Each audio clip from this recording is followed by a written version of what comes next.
It's the greatest day of my life. Thank you. President Richard Hughes, got a frog in my voice.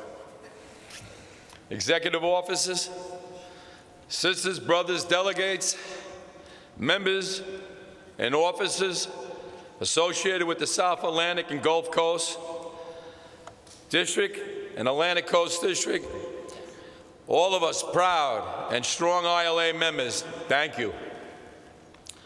To my mother and father in heaven,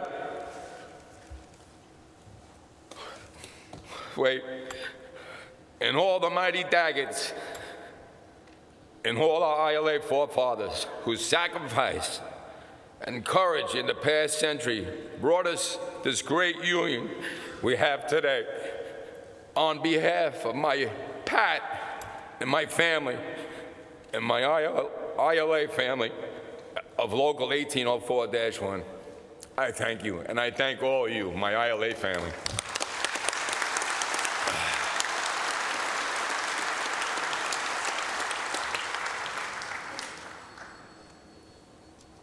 You heard the song, a change is gonna come.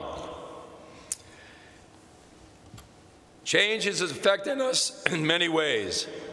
Our jobs, our jurisdiction, our future. The question we all face is, what are we doing and going to do about it? The first thing I intend to do is address change head on. Abraham Lincoln once said, "A house divided against itself cannot stand." Before going outside, particularly with the up-and-coming master contract negotiations, we got to get our house of ILA labor back together so we speak with one voice.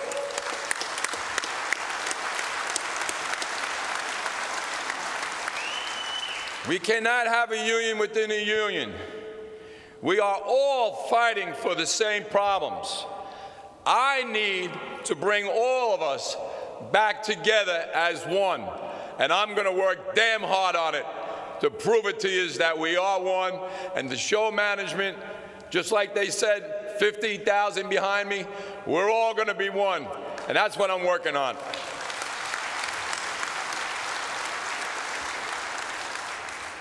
Change might be coming, but in our business, it's here. And building at a fast pace. Automated terminals, containers, chassis pools, you name it, it's here. We must recognize that whatever affects one port affects not only that port, but ports directly to the right and to the left of them, as well as all ports and our jobs.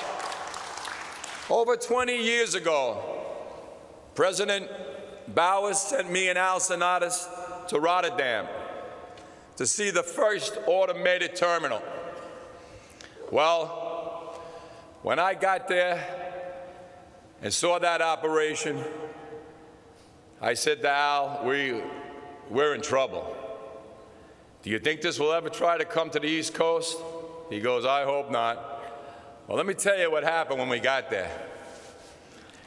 We walked onto that terminal, and there was a Sealand ship there, and the cranes were going over without any longshoremen, any checkers, any maintenance. There was a tower like they have in an airport with people up in that tower, and the crane would reach out, the crane would grab the containers, and it'd be these little railroad cars and put them on. Railroad car would move up, put them on. Move up, put them on. Move up, put them on. I go, look at this. Can you freaking believe this?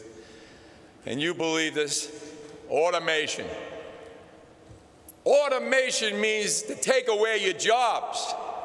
So we followed that train, And that train went down all the way to the end, and another train came up behind it, up to the ship. And that train went into the yard.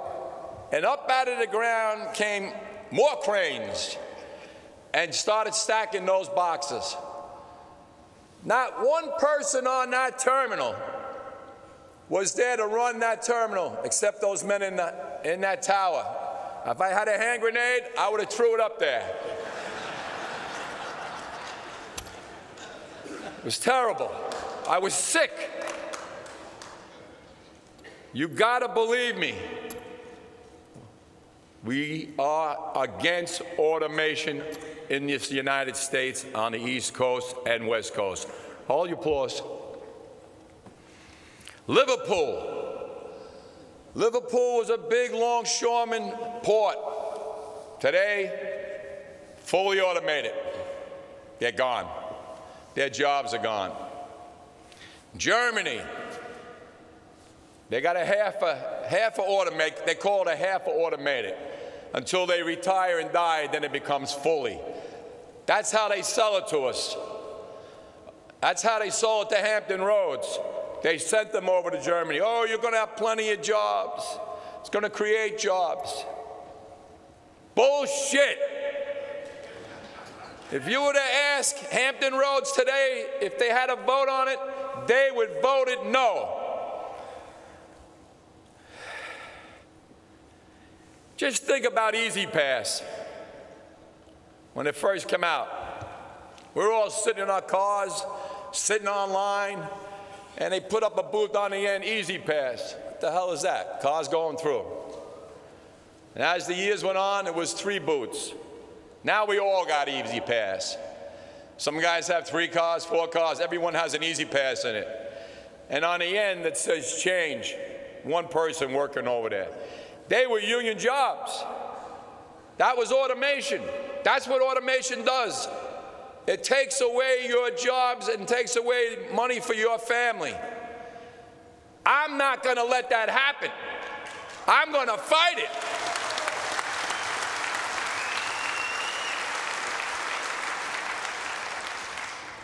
That is why we must be very clear about the fact that no ILA local is authorized or has the right to modify any agreement without the approval of the Executive Council and the President of the ILA, me. What affects one port or local affects all of us. We do not intend to allow management to divide and conquer us. Don't for 1 minute think Hampton Roads and Jacksonville are exceptions. Don't for 1 minute think containers and chassis pools won't affect our jobs. Don't for 1 minute think we've seen the last of technology and the impact on jobs. This coming year, my team and I intend to visit every port from Houston to Maine to ensure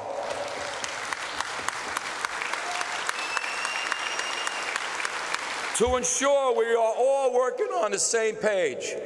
We will not sit in our offices. We will be out at the ports. We want to know what problems face us now and in the future, and management plans both on a local, regional, and national level.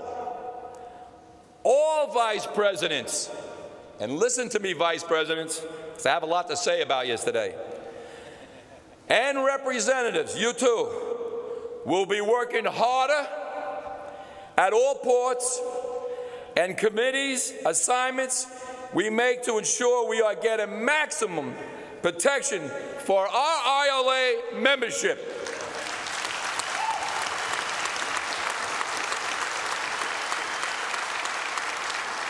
At every pier, we want to ensure that we are all working under the master contract, as well as agreed upon under local conditions. And if not, we will take those steps necessary to ensure we are all working under the same agreements.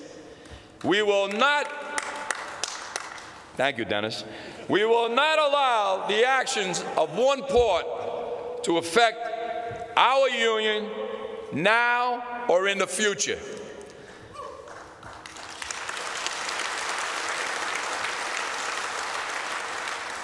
All vice presidents, representatives, international, South Atlantic and Gulf, ACD.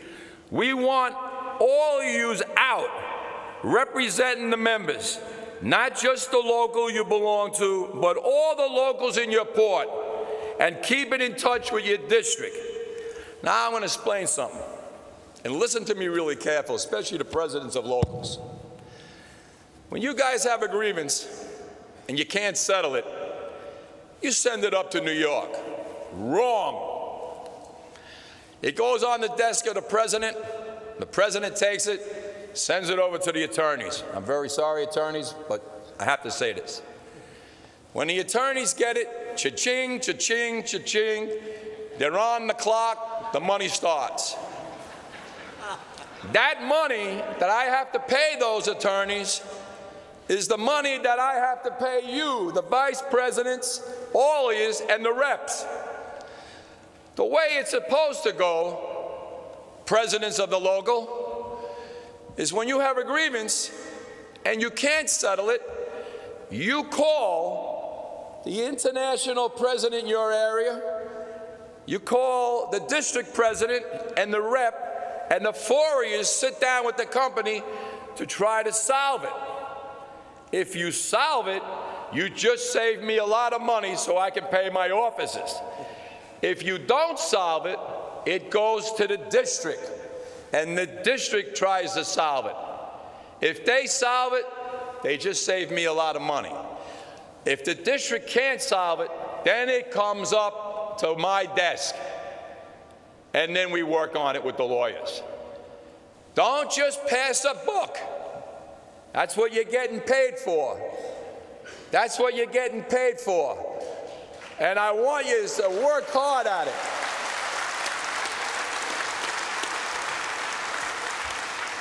We need to stay on top of everything. Civil rights. The Civil Rights Committee has functioned in a very loose fashion. Civil rights, women's rights, and workers' rights. We have to get more involved in civil rights, to enhance the standard of living for all workers and their families. And I'm going to tell you right now, as president, I am appointing Jerry Owens as the chairman of the Civil Rights Committee. Give him a warm hand.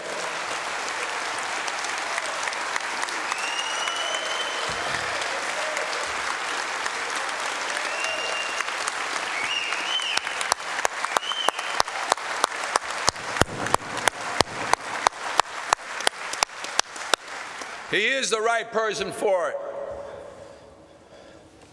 Not because he's black.